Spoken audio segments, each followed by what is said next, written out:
Question number 1 over here, it says, which of the following is not the function related to treasury as liquidity management? First statement, it says deploying surplus funds generated in the operations. Second, maintaining the cash reserves for regulatory purposes. Third, asset liability management. Fourth, procuring funds to bridge occasional gaps in cash flow.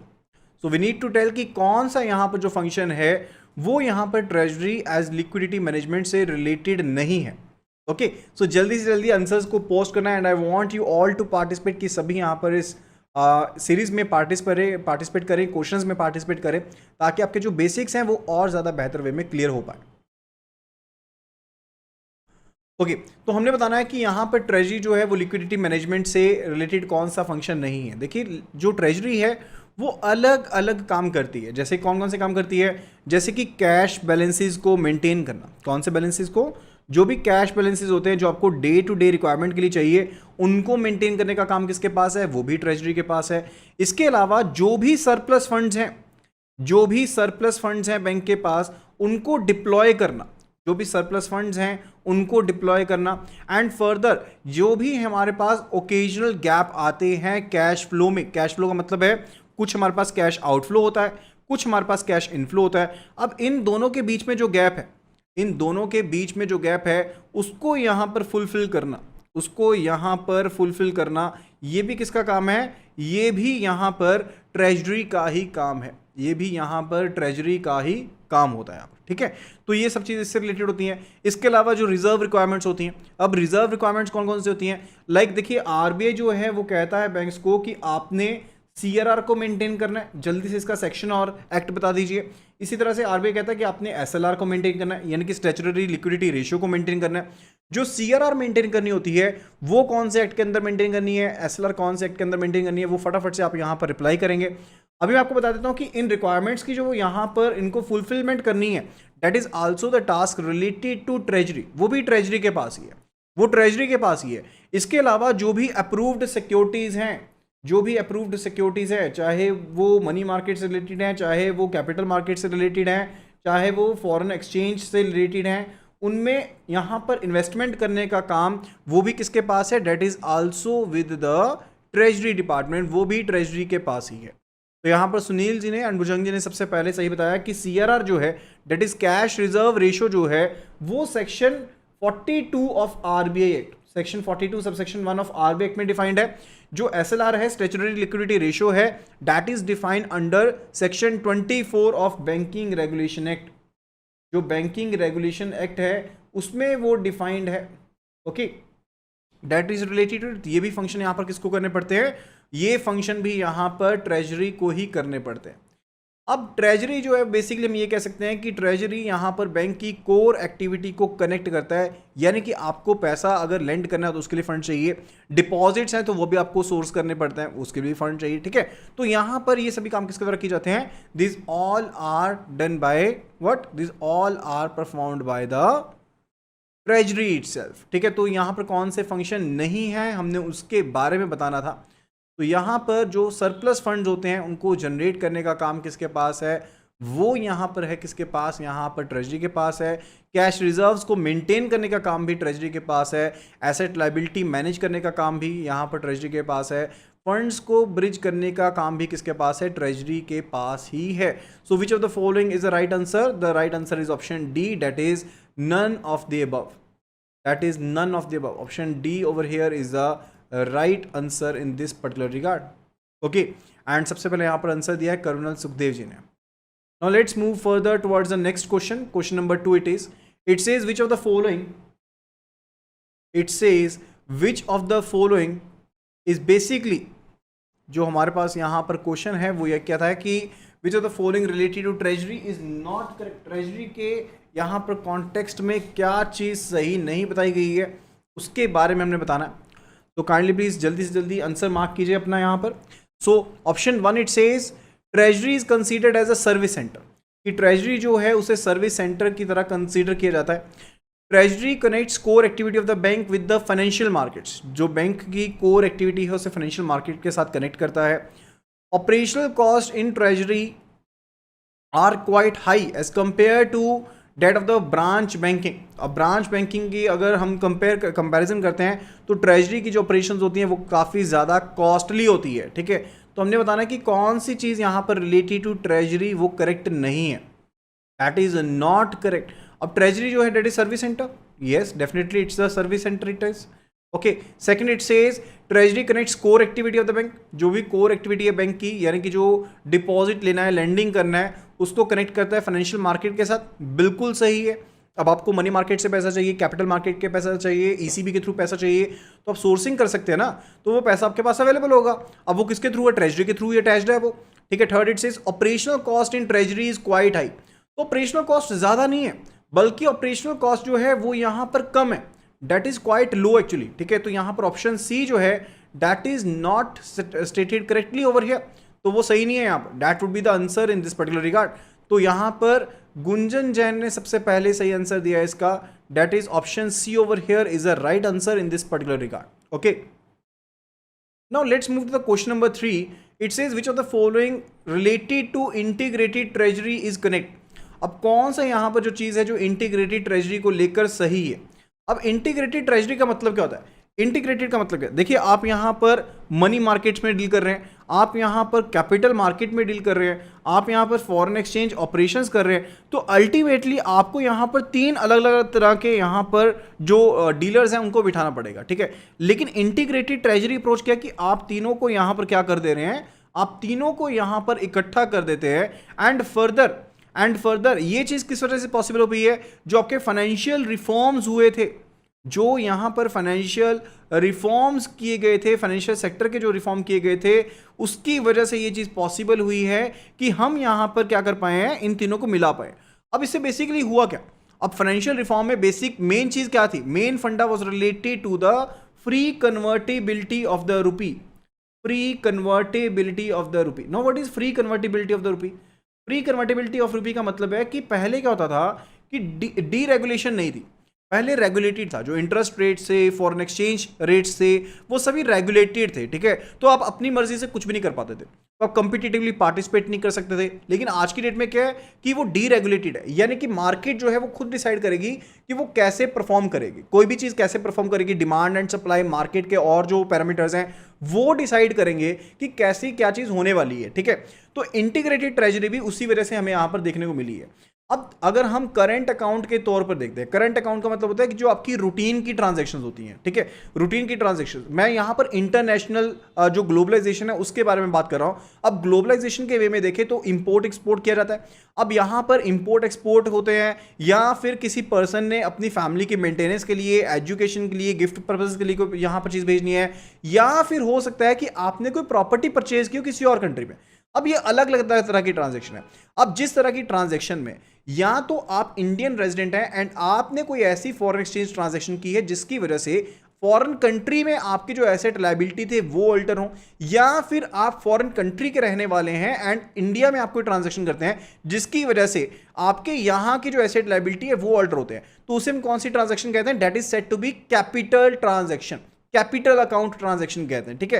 तो उसे capital account transaction कहते हैं। लेकिन जो current account transaction है वो होती है रूटीन की, जैसे बिजनेस की रूटीन की ट्रांजैक्शंस है, that are those are basically what, those are basically current account transaction.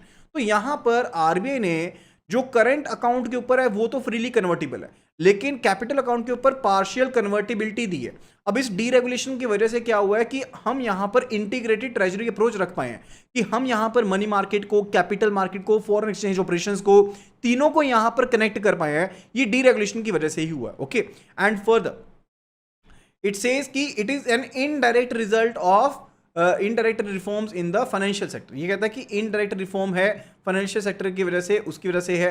And further यहां पर ये कहता है it is a position to operate across sectors and across the currency markets. तो हमने बताना कि कौन से ऑप्शन सही है। तो इट सेज कि यहां पर it is a position to operate across the sectors, कि आप across the sectors, across the currency markets आप ऑपरेट कर सकते हैं, ठीक है। तो हमने बताना कि कौन सी ऑप्शन यहां पर करेक्ट है, विच of the following is correct over here, which would be the right answer in this particular regard. तो यहां पर जो सही आंसर है that is option D over here. तो ऑप्शन ए भी करेक्ट है, ऑप्शन सी भी करेक्ट है। ऑप्शन बी क्यों नहीं करेक्ट है, बिकॉज ये इनडायरेक्ट रिजल्ट नहीं है, it is a direct result, it is a direct result of reforms in the financial sector. तो यहाँ पर ऑप्शन बी इसलिए करेक्ट नहीं है। And we were to locate कि कौन से ऑप्शन करेक्ट है, तो option D over here is the right answer, that is both A and C are correct, that both A and C are correct. तो यहाँ पर जो ऑप्शन डी है that is the right answer in this particular regard, question number 3। And सबसे पहले answer दिया है यहाँ पर भुजंग जी ने। Okay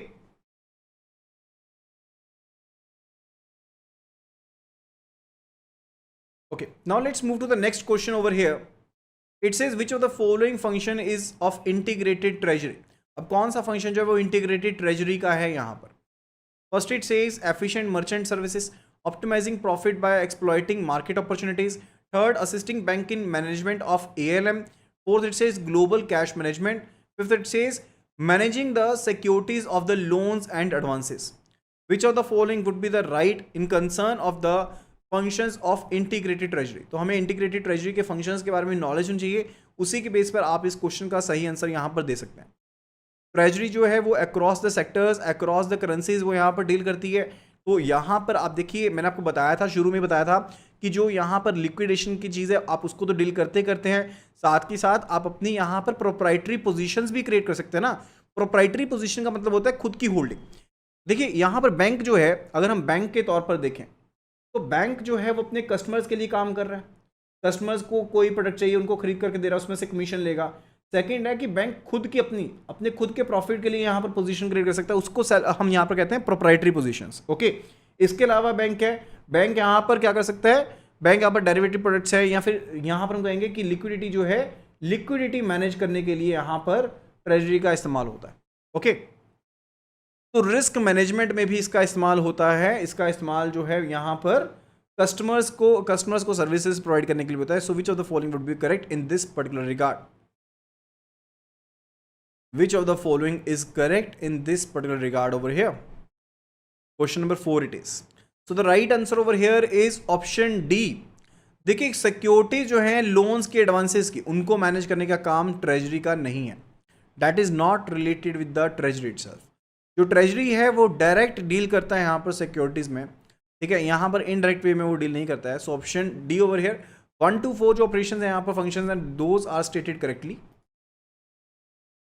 option D over here is the right answer in this particular regard. Okay, option D over here is right in this particular regard. And Karunal Sukhdev ji ने सबसे पहले आंसर दिया यहाँ पर। Now let's move to the next question. Now let's move to the next question over here, and it says which of the following is not matched correctly related to distinct roles of treasury। तो कौन सी जो option है वो यहाँ पर distinct roles को लेकर के सही में मैच्ड नहीं है। Okay, so option 8 says liquidity management for managing long term funds across the currencies।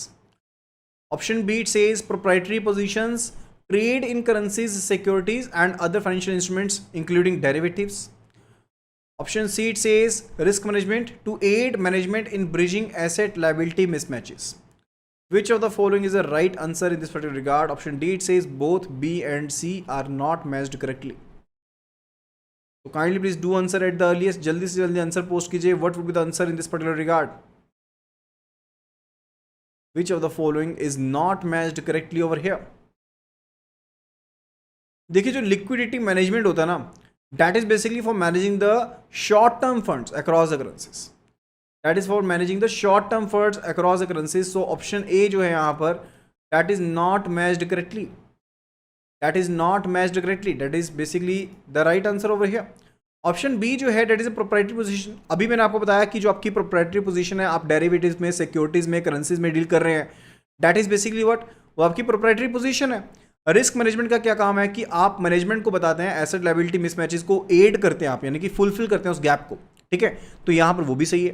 तो ऑप्शन बी और सी तो करेक्ट है। हमने तो ये बताना था कि कौन सी करेक्टली मैच्ड नहीं है। तो option A is not matched correctly, so that would be the answer in this particular regard. And यहाँ पर सबसे पहले आंसर जो दिया है that is posted bye Gunjan Jain. Now let's move to the next question over here.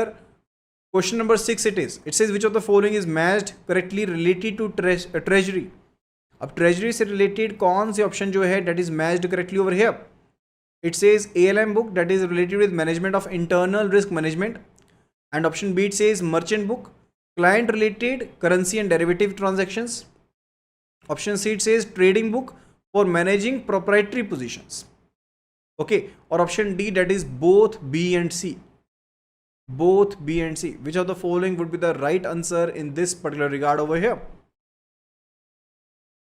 जल्दी से जल्दी यहाँ पर बताना आपको कि हमने बताना है कि कौन सी चीज़ जो है वो प्रॉपरली मैच्ड है, उसके रिलेटेड हमें आंसर करना है। यहाँ पर ALM जो बुक है वो किससे रिलेटेड होती है? ALM बुक जो होती है वो किससे रिलेटेड होती है?